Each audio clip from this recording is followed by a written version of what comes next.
Hey everybody, today we're going to do a foldable over similar figures and congruent figures. The first thing I want you to do is take your full size sheet of paper and I want you to go ahead and fold it in half, making a horizontal crease. And yes, in elementary they said hamburger, but really we're making a horizontal crease, okay? The next thing I want you to do is take your pair of scissors, okay, and you are going to cut to make a flap in only the top part of the paper. So you're going to fold it and cut. That way we've created a door here, and we've also created a door here, okay? So our two topics for today that I want you to put on the outside flaps of your door is on the top left, I want you to write similar figures. And I want you to start thinking about what you already know about similar figures. On the right side of the door, I want you to write congruent figures. And think about the word congruent and think about what you know congruent means. Okay, we're going to take the side congruent figures first. So first I want you to go ahead and open up that door flap, and on the top part we're going to write some characteristics, congruent figures, and what we know about them. First, the word congruent. What do you think it means? Very good. The same shape. And, you're right, the same size. We're going to take that a step further and we're going to talk about their angle sides. Their angles and sides. Okay? We want to know about the word corresponding. Okay? Corresponding kind of means goes with it. Like, what corresponds with Halloween? Trick-or-treating, candy, costumes, you got it. Okay, think about what corresponds with back to school. Pencils, new clothes, good. Okay, now let's think about what corresponds with summertime. No school, swimming? Yeah, that's it, okay? So, corresponding means it goes with it. So, we know about congruent figures, but corresponding angles, that's the symbol for angle. Corresponding angles are congruent. We're going to learn a lot of symbols today, so if you don't remember, write it out to the side. Symbol for the word angle. Write it in words so it triggers your memory when we look back at our notes. Now, so we know that the corresponding angles are congruent. We also need to know that the corresponding sides, yep, you got it, they're congruent also. Now, while we're doing this, I'm going to go ahead and show you the math symbol for congruent. It looks like an equal sign, and it has that squiggly line above it. That is a symbol for congruent. Okay? Now, I'm going to go ahead and give you some examples, okay? We know that we want them to be the same shape and same size. I'm not a computer, but I'm going to try to be as accurate as possible. I'm going to draw a triangle, and I'm going to draw, hopefully, a congruent triangle, or as close as I can get it. And I know that they're congruent because they have the same shape and the same size, okay? What I'm going to do is I'm going to label them A, B, C. And I'm going to label this one neatly D, E, F. And what I want you to do is I want you to write a statement, okay? Because we'll see this in our problems. We're going to say that triangle A, B, C is congruent, using my symbol, to triangle DEF. Okay, I know that's small, but it says triangle ABC is congruent to triangle DEF. Okay? Kind of ran out of room there. All right? So, let's go ahead and look. We're going to say that, let's first look at line segment AB. AB is right here. It's a leg of a triangle. AB, if AB is 6 units long, what line segment corresponds with AB? See how it's right here? Which one is in the same location on the DEF triangle? Yep, DE. So we can make a statement saying that line segment, that's the symbol for line segment AB is congruent, there's my symbol, to line segment D, and we have to start. See when we started with A to B, we have to start in the same order, D to E. Okay? All right, I'm going to grab another one. I'm going to do line segment AC is congruent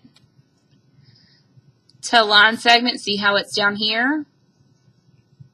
Line segment AC is congruent to which one is in the same spot? DF.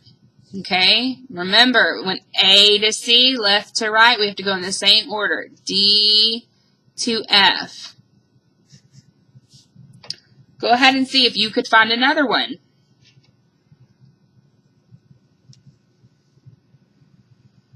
Good. Go ahead and write it if you got it. C to B corresponds to, we went C to B, so now we go F to E. Very good. So line segment FE. Since they are congruent, we know that their angles are the same. So if this side is 6, what's this side? 6. Very good, because they are congruent figures. That's what we labeled it at the top, because they are congruent. So students, also, we know that if their sides, their corresponding sides are congruent, we also know that their angles are congruent. So let's find an angle in this. So I'm going to go ahead and I'm going to look at this angle right here. Okay? All right? That is angle A. So I'm going to say that angle, there's my symbol for angle, angle A is congruent to which one? You got it, D, because it is in the corresponding spot. All right, let's try the next one. B, see how it's here? It corresponds with what angle? Yeah, angle E, that's right. So that means that if angle, let's say that angle B is 20 degrees, what's angle E going to measure? 20 degrees, very good, okay? Because right here it says that the corresponding angles are congruent. Excellent. Let's do one more. Try it. Yep, you're very fast. You already got it. Angle C is congruent to angle F. And notice how we use these markings to show that these have 3 markings, so it's congruent and it corresponds with this one. Okay? Great job. Now, let's look at similar figures. Okay? Similar figures are similar, just a little bit different. So the first thing I want you to do is I want you to write what similar figures are in this top left.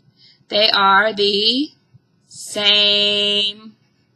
Yep, you're right. They are the same shape, just like congruent, but there's something different. Yeah, the size. Same shape, different size. So we have an acronym to help us remember same shape, different size, and the characteristics about similar figures. It is SPACE. Similar figures are SPACE. So write SPACE going down your paper on that top part of the door. Remember on the bottom, I'm leaving it blank for an example, so on the top door, I want you to write SPACE.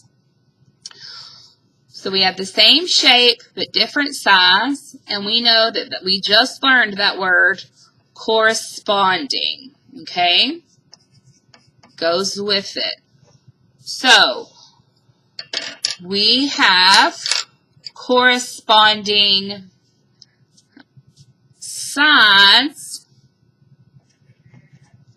are proportional,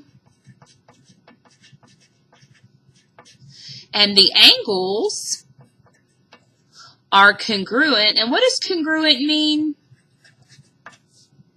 Equal. Good. So the corresponding sides are proportional and angles are congruent or equal. Again, corresponding sides are proportional.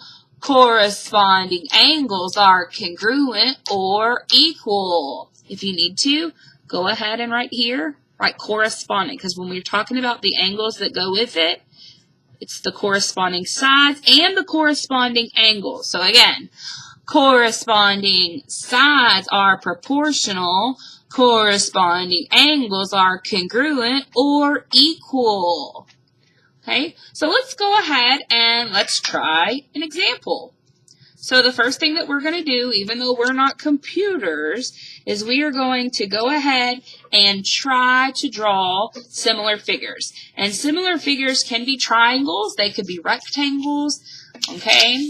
We're going to go ahead and stick with triangles on today's example right now. So I'm going to go ahead and draw a triangle. Remember, don't make fun of my drawing. I know that they are the same shape, but different size. Okay, and I'm going to go ahead and label these just like we did the other one. A, B, C, and D, E, F. Okay? All right, now we're going to write a similarity statement. This is what we read whenever we have the problem, and hopefully I won't run out of room this time. I'm going to write triangle A, B, C, because remember, that's the symbol for triangle. And we want to say that ABC is similar to DEF. So triangle ABC is similar. All it is that one little squiggly line. That is showing when we read word problems, that represents what symbol? It means similar. Very good. It's letting you know that it should have these characteristics, okay, if it's similar. So, triangle ABC is similar to triangle DEF. Okay, so we're going to do just like we did before, okay? The sides are proportional, so guess what? If this side is 6, is this side 6? It's not, because it says the sides are proportional. So to figure out missing sides of similar figures, we set up a proportion. Now, the angles have the same characteristic as congruent, because it says corresponding angles are congruent or equal. So we're going to go ahead and write our statements about our angles first, okay? So we're going to say that angle A is congruent to which one? Remember, it has to be in the corresponding spot. Angle 1 is congruent to, yep, angle D. You got it. So they would be, if this one is 30 degrees, what's this one? 30 degrees. Excellent. All right, give me another one. Angle B is congruent to angle, what's in the corresponding spot? E. All right, last one. Angle C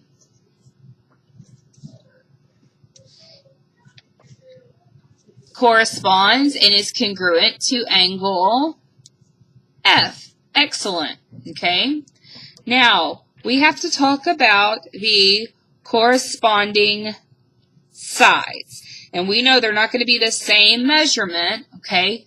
But we know that if we set them up as a ratio, then they will be proportional, okay? So let's look, for example, I'm going to put some missing measurements in. This one's 3, this one's 6. And let's say that this one is 6 and this one is X. And I started with pretty numbers, okay? All right. AB corresponds with what? See where AB is? AB corresponds with what? Yep, DE, because they're in the same spot. Notice that. So AB corresponds with DE. And I'm going to go ahead and make them stand out a little bit more for you. It would help if I used something other than yellow, right?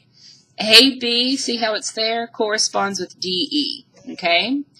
Then I also have another one. I have AC, right? That's a different line segment. So I could say that AC, what does it correspond with? DF.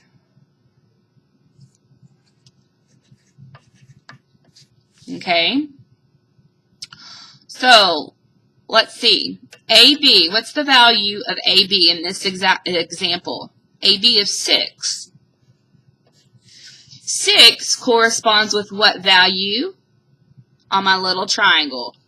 X. Then I set my equal sign because I know the sides are proportional. I'm creating a proportion, okay? Now, AC, what's AC? 3. And 3 corresponds with DF, which is 6 units long. Since I have a ratio equal to a ratio, I just created a proportion. You've got it. To solve a proportion, I cross multiply and divide. So I'm going to take my two numbers diagonally across, and I'm going to multiply. It's going to say 6 times 6 equals 3x. Okay? 6 times 6 is 36. So now it says 36 equals 3x. Okay, you just learned this. We have to isolate the variable. The 3 and the x are side by side, which means to multiply. But I want to have my letters on one side and my numbers on one side. So the opposite of multiplying is dividing. 3 divided by 3 cancels, leaving us x equals 36 divided by 3. If you can't do it in your brain, no shame, no shame. Go out to the side, numerator in, denominator out. And when you divide correctly, you should get 12. Some of you may say, but we got it faster. We see that 3 times 2 is 6, so 6 times 2 is 12. Guess what? That way will not always work, okay? Because what if this was a 5? Do you know what 3 times 5 would give us? 3 times what would give us 5? So since I used pretty numbers just to show you to match corresponding sides to set up your proportion, okay? The way you thought would work will not always work, okay? So it's really important that you set up this proportion. Remember, for similar figures, their sides are proportional. So when we're missing a side, we set up a proportion. If they're angles, we know that the angles are congruent. Okay? Good job, everybody.